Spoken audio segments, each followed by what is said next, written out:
When was the last time you took a leap of faith, trusting that everything is going to work out? Do you crave growth, or are you merely content with the status quo? If you want more out of your life, out of your career, and out of your relationships, you are in the right place. Take the leap and discover how to create a life by design rather than living it by default. Real success starts with you. Now here's your host, Colleen Biggs.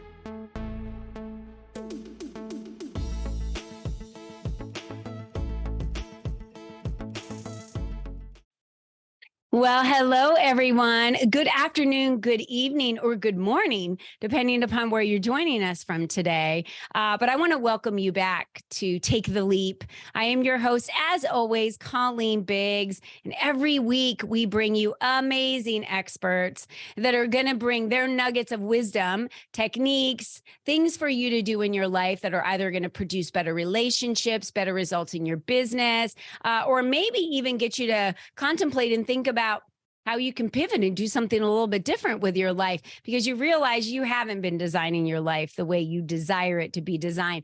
And today, all the way from Australia, that's why we're coming live to you this evening. We have Sherrie Laryse with us, and she is going to be diving into techniques for overcoming challenges.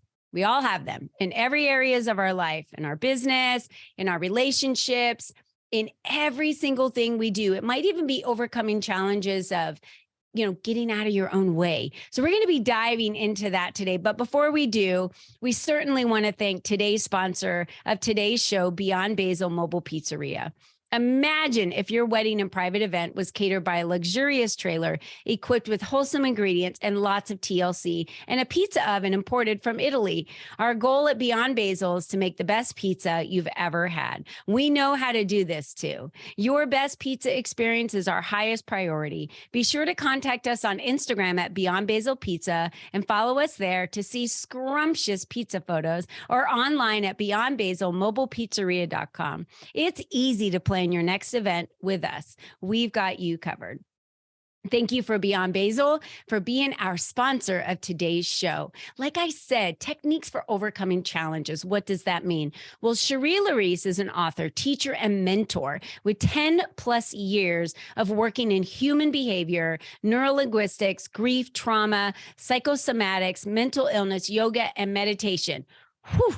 That was a mouthful. Sherrie's fascination with the human psyche also has her studying a Bachelor of Cognitive and Brain Science. That'll be interesting. Let's jump into that today. Sherrie's focus is teaching emotional intelligence. Those are two words I know everyone has heard once in their life at least. She does this via private consultation, public speaking, and written word. Sherrie's debut book, On Path, shares her personal experience and practical techniques for overcoming challenge. Sherrie has witnessed profound transformation in her clients and as such aims to share practical methods of self-help through movement and the power of story. Sherrie, welcome to the show.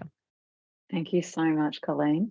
So great to be here. Great to have you here. Mm-hmm. And I'm so excited to get into this conversation with you because I don't believe we get, you're a 10 plus year teacher and mentor and working on this. So where was the shift? What was preparing you in your life that really got you here? There was always a moment in our life where it really just put us on the right path to where you are today. And there could have been several shifts in past, but we would love to get to intimately know you a little bit better. So my background is corporate, actually. That's where I began. And as you mentioned, I'm now a neuroscience geek at university studying cognitive and brain science. So in between the corporate and the love of science, the whole time I have also been a yogi. I've been meditating since my 20s. I'm now mid-40s. So I've been meditating for a long time. I love yoga and what that gives me, and ended up doing my teacher training and now teach yoga at night while I go to uni and study during the day. So I get to fill all of my loves. But I guess there were a few pivots in my world. One was when I left corporate, I left under kind of funky circumstances, actually, because I went and have you ever heard of neurolinguistic programming, NLP? Mm-hmm. Oh, yeah, NLP. It's very, very popular. I've actually been to an NLP course for 4 days, I think the training was. Yeah, I just wanted to dabble in it, get to learn it a little bit better and understand it. Well, that's what I said. I just want to dabble. I just want to know what this is about. And I did a 2-day course. And then off the back of that, set myself 3 goals. And within a week, met all 3 goals. And that was getting out of my job, getting $50,000, which ended up being the redundancy payment for getting out of that job, and met my husband.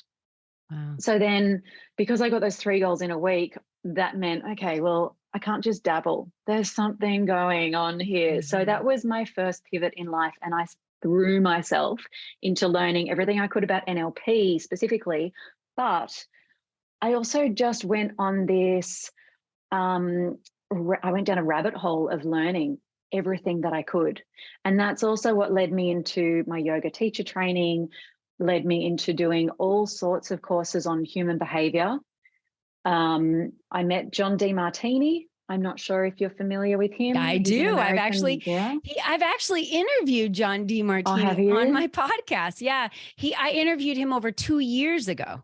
So we're going back and we're looking to start bringing back some of our favorite episodes. And definitely that was when I had him and his daughter on the podcast that day. It was amazing. Yeah. So that man has a lot of wisdom. A lot of wisdom. Yeah, I was actually lucky enough. He read my debut book that I just released, and he endorsed it. So he's the quote on the front cover, which was quite an honor. Oh, wow. But so he's my key teacher. Love his wisdom and his teachings. So on this little learning journey that I went on, that's when I met John, and I started learning a lot of his techniques, which allowed me to then start working with clients. So I'm qualified in his technique, his key technique that he teaches. And that's when I started working with clients on how to overcome emotions, which was primarily, how to overcome challenge and work through and process heavy emotions. And primarily, to be very, brief and succinct about the how while we're doing an overview, it is to find the benefits to what you are going through that feels like a total crap experience and just feels like there's only drawbacks and it's really hard. It's to recognize that there are benefits to every single thing that we go through. Yeah. And it's to find them. And I'm sure he would have spoken about this on your podcast as well, because it really is what he puts forward in life.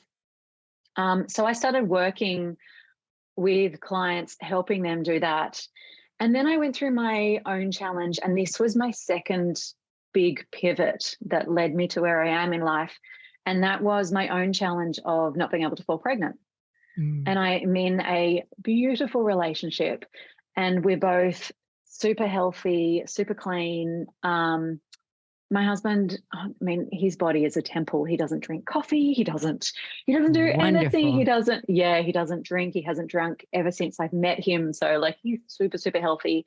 When we met, I was on a little bit of an alcohol bender, and I was a coffee lover.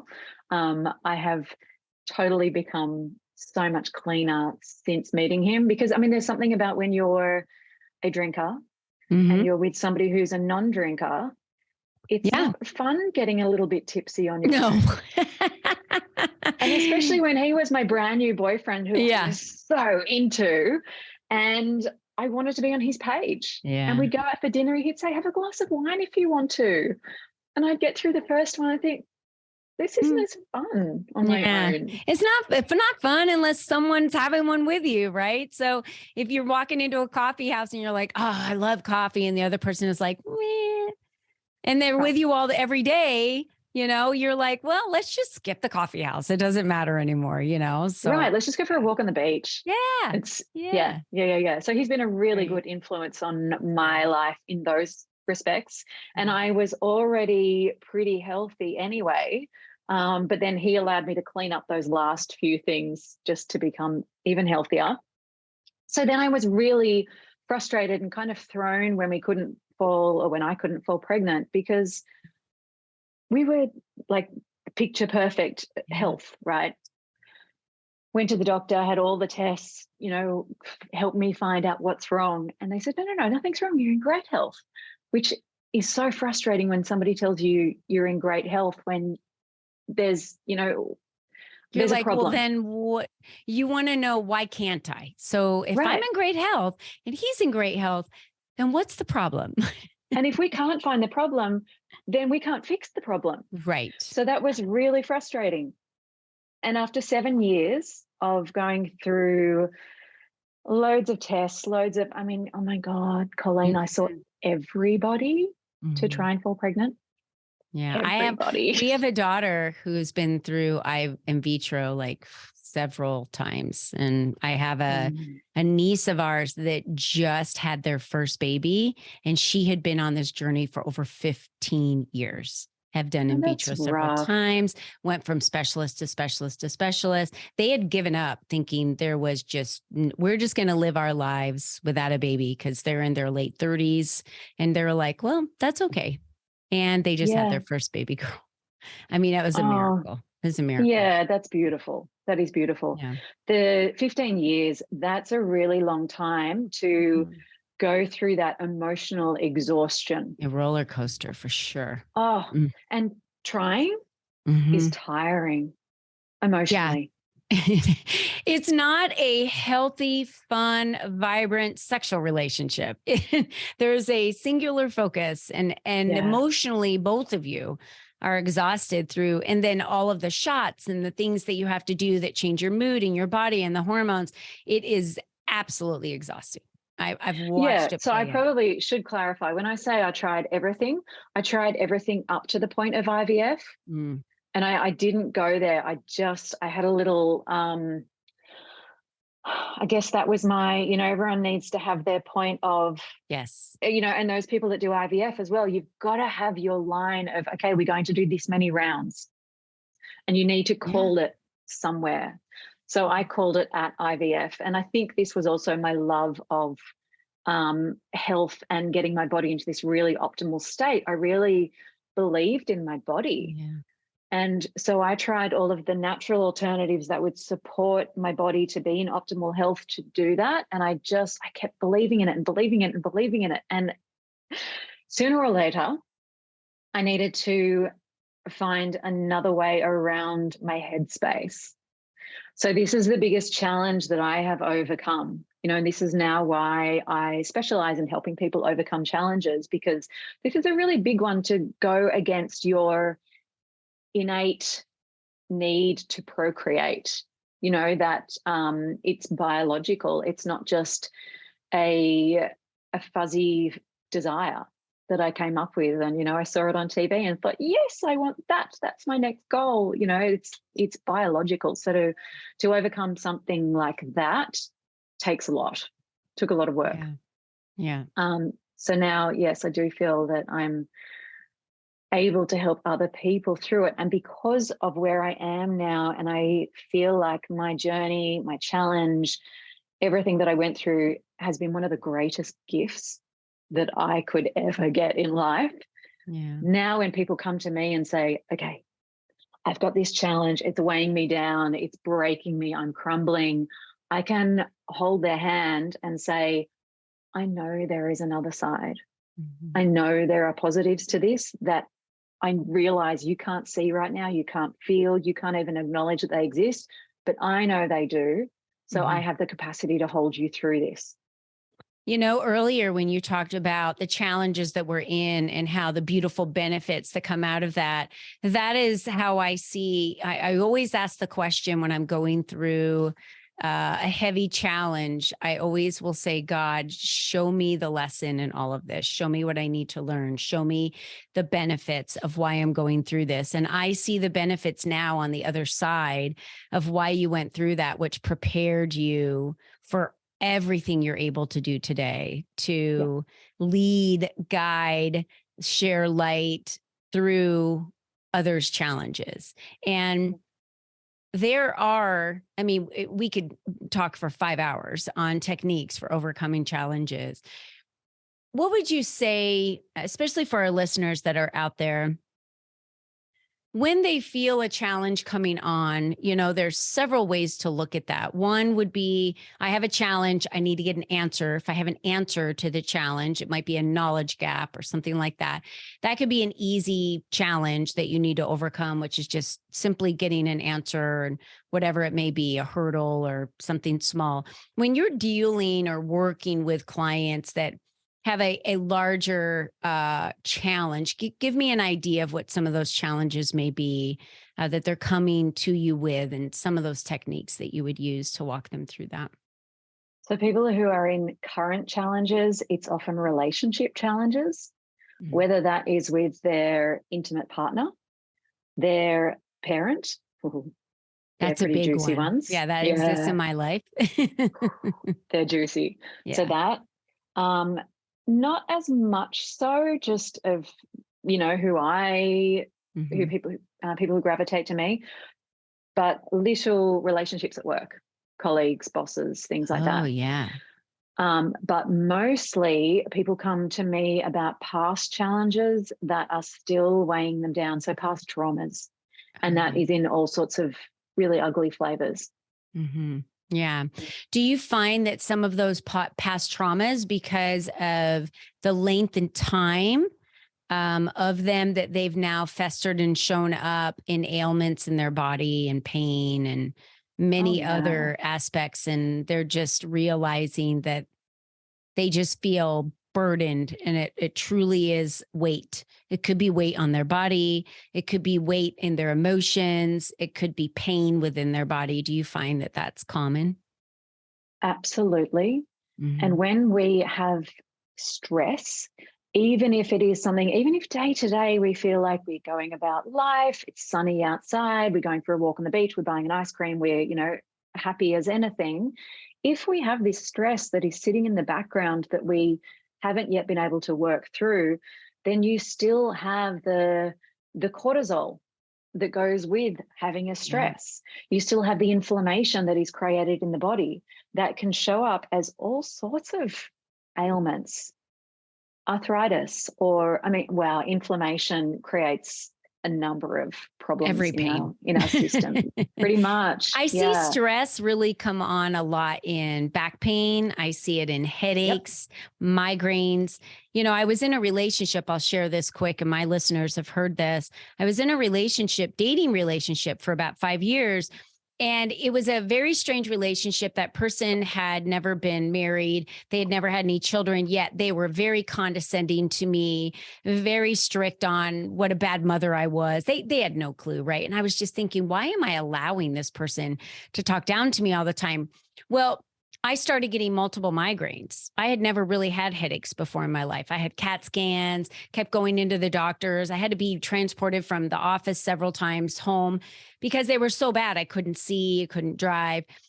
The doctors were like, we have a clue what's wrong with you. That's your first indicator. No one can, medically see anything. And then I became motion sickness.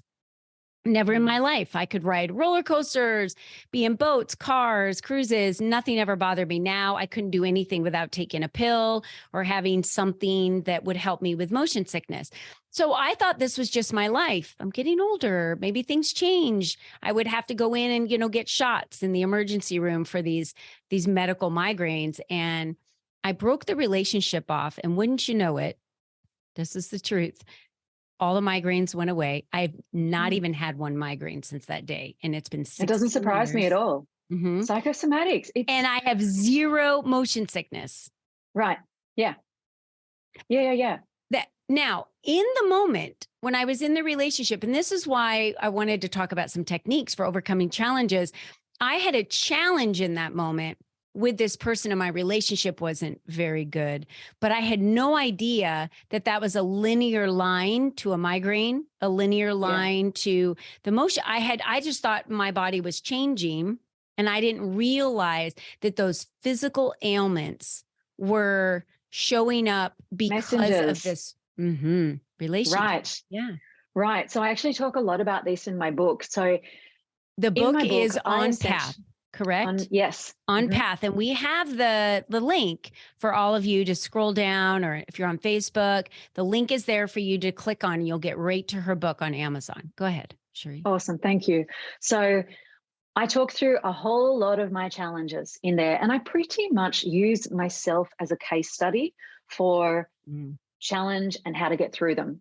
So I talk through all of my pitfalls, all of my sadness, all of my grief, all of it, not only about trying to fall pregnant and not being able to get there, but then my brother getting sick and the death of my friend. And I take people through all of it and then talk them through all of the techniques that I did to get out of it. And some of those were meditation techniques.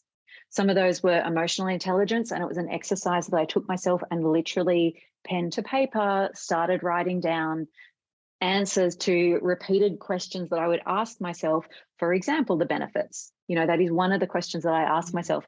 And I just keep writing down answers until I feel a shift, in my psyche about, okay, maybe there is something positive here. Okay. Maybe, you just need this little, you need to crack the door open slightly. Yeah. So I take people through that whole journey. And what I have found is, even though I'm using myself as a case study, people read it and it's quite subjective in the fact that people relate to it and they read themselves into the story. Mm-hmm. So like you said, everybody's got their own challenge. Everybody's been through their hardest time in life. Yeah. So everyone reads themselves into the story. So by me taking you all the way down into it, it kind of helps you relate back to what still feels unresolved in you. Mm-hmm.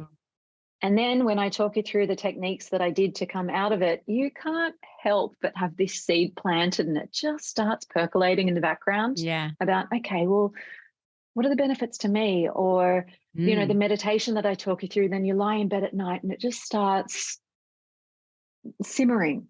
Let's talk about meditation. I've been told, and I work with professionals in meditation, and that is something I've added to my practice. And that really wasn't around when I was in corporate America. It was, I didn't practice meditation. It wasn't on my forefront. It wasn't even a focus of mine.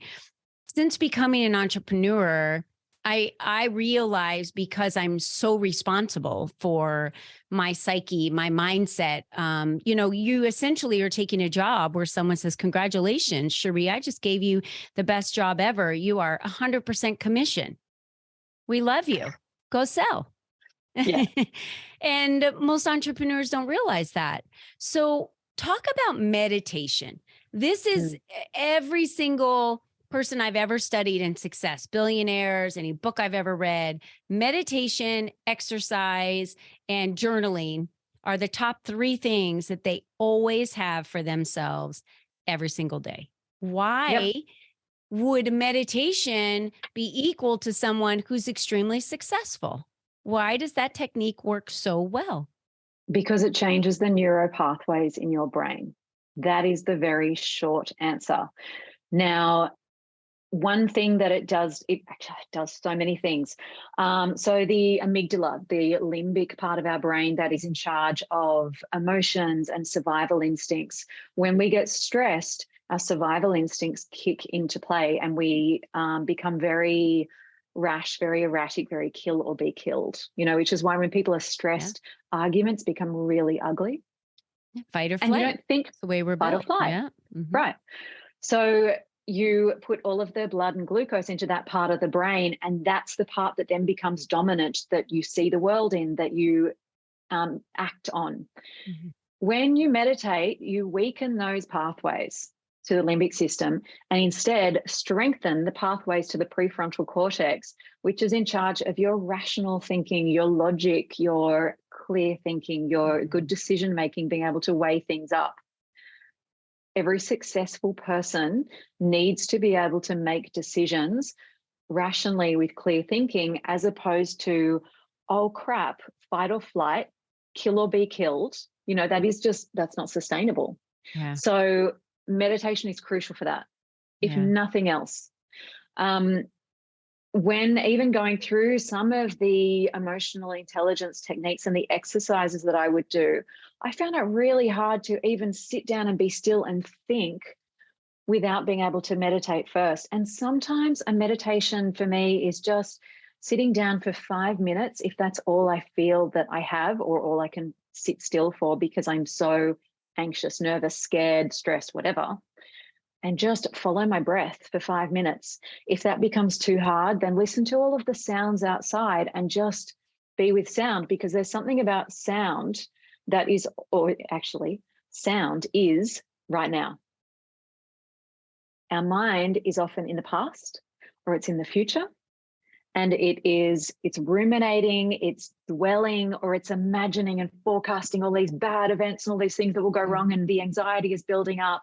And you come back to just notice all the sounds that I can hear right now, and it keeps you in the present moment.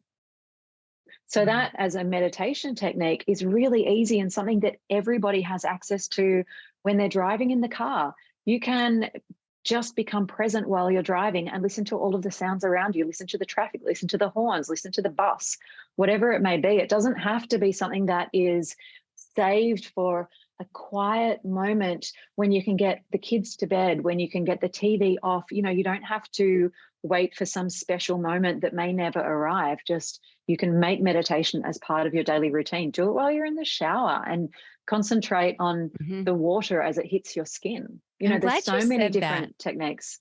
Because, daily routines, brushing your teeth, washing your face, washing your hair, whatever, right? Taking a shower. These are daily routines that we do every day to take care of the outside appearance.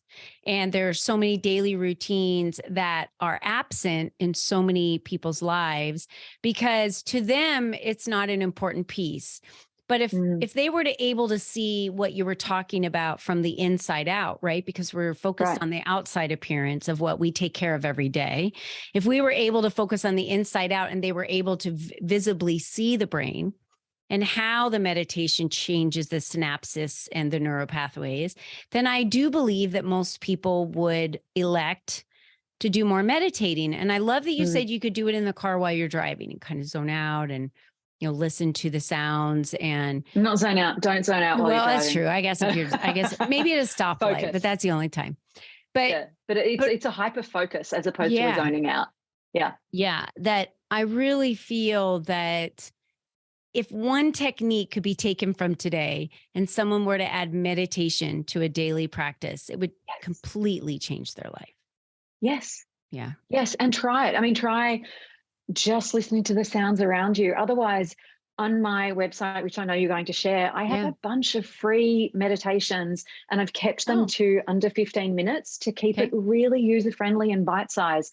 And there's all sorts of different ones. So I would say, yes, definitely try meditation as one takeaway. Yeah. And if the first technique that you try doesn't really gel with you, then try a different one. Don't throw the whole bag out because the first one didn't work, because there's so many different techniques. And like you said, if you could see it, then you would be more motivated to do it.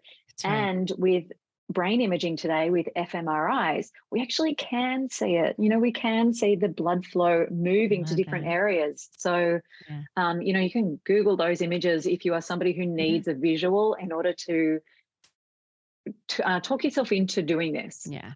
But give it a go. And I would say you'll be able to feel the difference pretty quickly. And there's no reason, now that Sherrie just shared that she has them on her website, that you don't go out there and check them out and try them out and start, for yourself. We've talked about, the techniques of journaling and writing things down and meditating. Before we wrap up and talk about where our listeners can find you and where they can find those meditation, is there any other technique that you feel impressed to leave with our listeners today, Sherrie? Meditation would be my go-to. Okay. Honestly, I think finding the benefits. Yeah.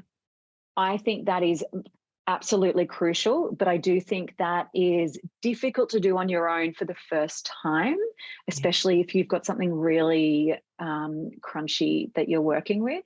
Yeah. So I am here for that, to help people. I mean, that's what I do as a business. That's my consultation business that I do. And then I'm big on teaching people how to do that so they can take that tool away and do it for themselves. That is how I mother these days, to be honest. I help people to be empowered to stand on their own 2 feet. So how do you I have think time for all is a really that? Your universe in the day, right? And then yoga in the evening, and you just kind of fit them in the middle? Yes, because Colleen, as we were chatting before you started recording, and you were saying, when you get up in the morning, as soon as you press the go button, you go. That's me. Yeah. I've got fingers in every single pie because I'm so inspired by all of them. Yeah. And the other stuff that I'm not inspired by, I don't do it anymore. So I'm only doing things that I'm really passionate about, which is helping people, writing my book, studying, meditation, yoga, and my whole life is filled with that. Yeah. And that right there is also another area and a technique for actually overcome challenges is do the things in life that light you up. You get to choose, right? You get to design the life, but start with meditation, start, rewiring those neural pathways as Sherrie talked about today. And where can they connect with you? Where are the best places? I already talked about Amazon. We have the link. Your book is called On Path. So that's available for them to go and download and purchase, or is it on Audible, or is it just available in? Not Audible, just Kindle and paperback. Okay, good. So both via Amazon. And then my website, which is sherrie.com.au, AU for the little Aussie. AU. And then AU, don't forget that bit. And then my Instagram is sherrie.laryse. Okay. Great. So that's and what photo do you out. have on your Instagram? I always like to share that so they know that they're coming to the right person. It's a black and white photo of me with a massive smile on my face. Nice. It's the cutest smile. I think it's the one that you sent me for us to use in the photo. So it's beautiful. So make sure you go out to Sherrie's website, sherrie.com.au. Go grab her book On Path. These are going to be, remember when you buy these books, you're not only learning more about Sherrie and her experience of what she went through, but you're able to take the lessons of what she learned and apply it to your life, your challenges, some additional techniques, and go get the free meditation. She's giving you some free meditations today to go try and get that practice. And even if you could just start for 5 minutes a day, you all have 5 minutes a day. You all have 5 minutes a day to do this. If it is important enough to you to become successful, you're going to all of these sales trainings, you're going to all these conferences, you're spending all this time getting out there and networking. Spend 5 minutes and start working on your meditation practice. Get it up to 15 minutes, 30 minutes, an hour. That right there is going to change your life for sure. So, Sherrie, thank you so much for being on today's show. It's a lot of fun. Thank you, Colleen. Annie Gibbons, she's amazing. I can't believe she recommended you to me in the show. I absolutely love her. If you guys don't know Annie Gibbons, go check her out online and go find her. She's fantastic in what she does and who she serves. And I just want to remind all of you as we end the show today, remember, you're the only you that's ever been. You're the only you that's ever going to be. There's never going to be another you. There may be little miniature yous running around because you had kids, but there's never going to be another you. You're here for purpose. You're here to make an impact. And playing small is not going to get you there, right? This podcast is full of techniques on how you can apply these everyday easy tasks to your life for you to be able to live the best life possible, for you to make the greatest impact. And as Sherrie talked about, she only does the things that light her up anymore. Those are the things that she's focused on. So what are you focused on today? What one thing are you willing to change and add a practice to so that you can become a better version of you? Because when we thrive, those around us thrive. So Sherrie, thank you again for being on today's show. Thank you so much. Absolutely fabulous. And everyone, until next time, remember, be you and be strong. Until then, bye-bye for now.